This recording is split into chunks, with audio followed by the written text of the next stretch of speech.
Wafanyabiashara nchini wametakiwa kutumia vipimo sahihi vilivyokaguliwa na Wakala wa Vipimo Zanzibar ili kuepusha hasara katika biashara zao wanazofanya.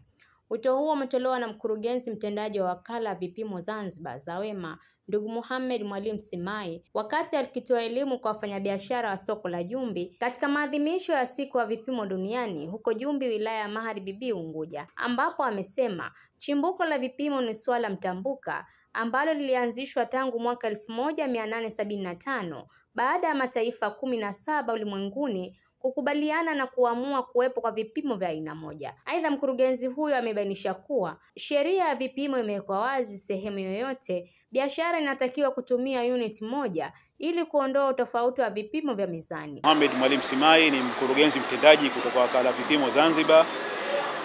Tumefika katika soko la Jumbi leo hii.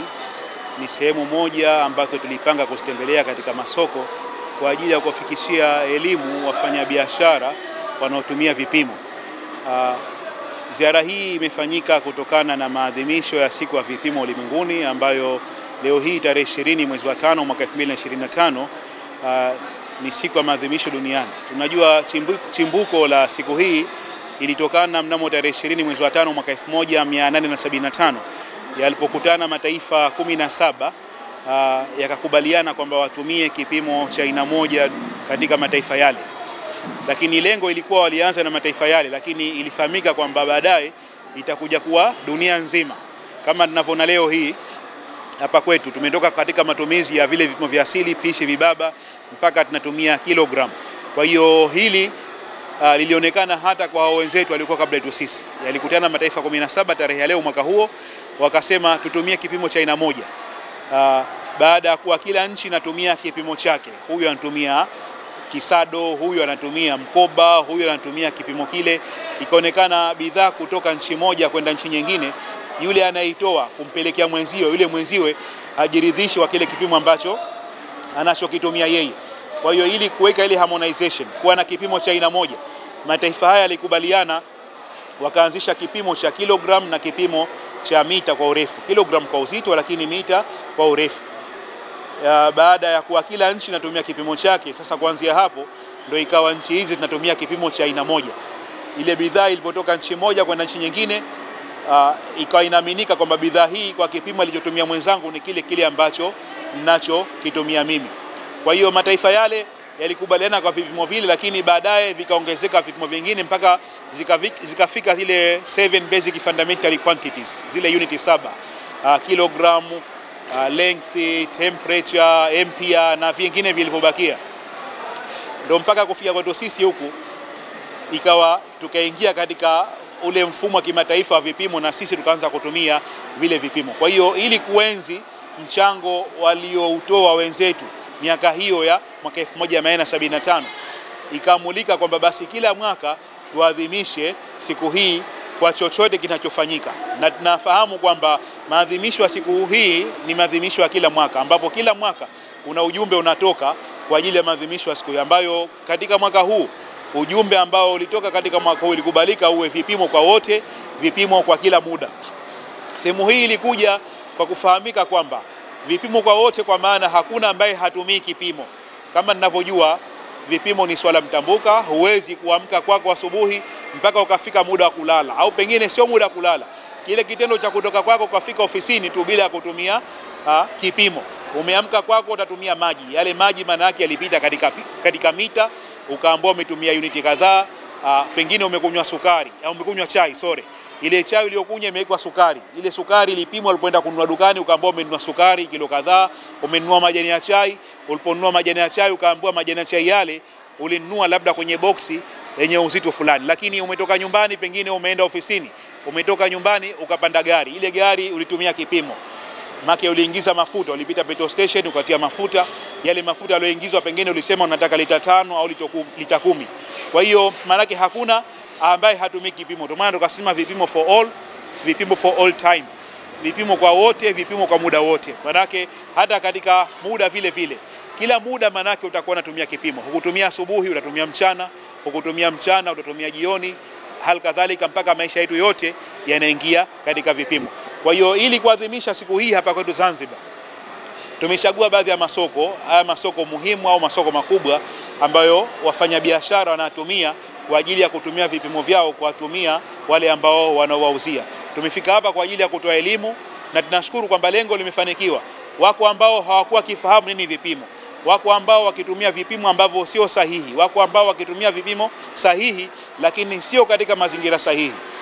Kwa hiyo tunashukuru wote tumekutana nao na tumeweza kuwapa elimu imewafikia, na tunategemea kwa elimu hilo hapa itakuwa ni chachu ya kuweza kuendeleza biashara zao.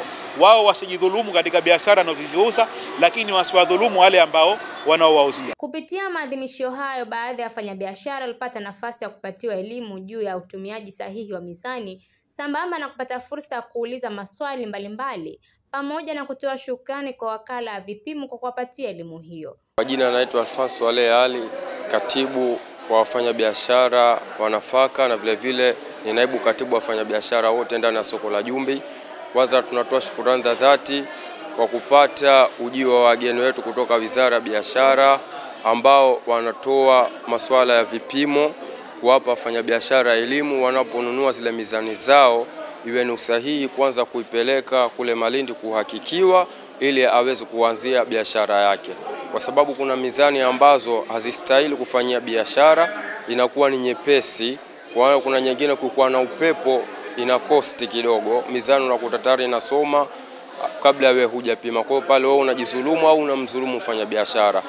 Kwa hiyo kwa leo tunashukuru kupata mafunzo haya, tumepata taaluma kwa kujua vipi tunaweza kufocus katika biashara zetu kwa kutumia hizi mizani, na mizani ambazo hazijasajiliwa au jiwe ambalo limeshuka kiwango chake, yani kwa sababu linakuwa na ubora lakini kila baada ya siku linakuwa jepesi. Kwa hiyo wanapopita katika kuhakiki inakuwa ni bora zaidi. Na wao pia wametupa taaluma kwa ajili kuna watu wengi wanafanya biashara pasipo kusajili mizani zao, wengine hawajui mizani hii inahitajika katika biashara au la. Pia vile vile tumeona ni vyema au ni bora zaidi kwa kutuhabarisha kwa hali kupata kujua na utendaji wa wafanyabiashara. Hata siku ukija ukionekana umekamatwa kwa ile kesi tayari ushapewa elimu, kuliko unachukuliwa unafanya makosa bila kupewa elimu, inakuwa ni majuto. Lakini tunashukuru kwa kuhabarisha mapema wafanyabiashara kwa kulijua hili na kwa kufuatilia, na pia amechukua mawazo wafanyabiashara kwamba endapo itakuwa kuna itilafu katika yale mawe ni bora zaidi na wao wanapokuja kuhakiki wakawa na mawe ya akiba, ikiwa kama jiwe limejaa pale uwezo ukalirekebisha tena ukalijazia uzito. Kwa hiyo nipende kutoa shukrani zangu za dhati. Asanteni, shukrani. Wakala wa biashara kwa kweli amechukua hatua nzuri. Ni hatua nzuri ambayo kwa wengi wafanya biashara wengi ni watu ambao kwamba walikuwa hawajui hili, lakini kwa sababu ya wakala ambaye ametufikia hapa, kwa kweli tumefaidika kwa kiasi fulani. Tumefaidika, na kwa mara nyingine akija kukagua ile mezani basi itakuwa tunakuwa na uendelevu mzuri wa kujua. Kwa sababu mtu anapima lakini mezani yake haiko sahihi, anawadhulumu watu. Lakini anapokuja kufanyiwa uhakiki basi kila kitu kitakuwa kinakwenda sawa, hakuna atakayedhulumiwa. Kila mtu atakuwa anapata haki yake kisheria. Watu wa viwango, kwa sababu hii ni mara ya 3 kama sikosei kuja, na mara nyingi wanapokuja wanafika ofisini. Ni tofauti na wale wengine ambao wanatoka serikalini na anakuja kuvamia tu kwenye soko. Hawa bwana ni kweli ni watu wa viwango. Jambo la kwanza. Lakini jambo la pili ni kwamba kitu cha faraja ambacho nimekiona, kwa pamoja kunakuwa na mashirikiano. Wao wanatuhitaji sisi na sisi tunawahitaji wao kupitia kwa wafanya biashara. Kwa hiyo wafanya biashara wanapata uelewa kuona kwamba kuna sura za viongozi wao pale ambapo panahitajika jambo, na ni tofauti na baadhi ya timu nyingine ambazo zinakuja ndani ya soko kwa mtazamo tofauti, kila mmoja na jambo lake. Kwa hiyo hilo ni jambo la kushukuru. Lakini jingine ni kwamba kuna kitu ambacho nimekiona kwamba unahitajika mashirikiano ya makusudi kwa ajili wa kuwabusti wafanya biashara ili waondokane na kula niseme siji kula riba au kupata mapato ambayo si halali kwenye vipimo. Manake mamezani mengi ni kweli yamechakaa, lakini na zile nyingine ambazo zinaingia mtu anatoka dukani anakuja kununua mezani, anakuja kuitumia tu moja kwa moja bila kuifanyia utafiti au kuipeleka pale sehemu husika ambayo kupata dhamana kwamba sasa ni halali kwa matumizi ya kuwauzia wafanya biashara au matumizi ya kuwauzia walaji. Kwa hiyo ni jambo jema ambalo wao kwa upande wao walifuatilie huko bandarini ambao mezani zinashuka, madukani ambao zinakaa kwa ajili ya kuuzwa, lakini baada ya hapo si masokoni tu bali na mitaani ambamo watu wamenunua, wanauza, wanapimia. Na hapo wasiopata, kwa sababu hii leo kuna wengine hata msokoni hawamo. Lakini si kama jumuiya tunabeba hiyo dhamana ya kuweza kuwafikishia, na tunaomba kwamba vile vipeperushi viendelee kubakia kwetu ili tutakapokutana katika mazingira mengine tunawapatia.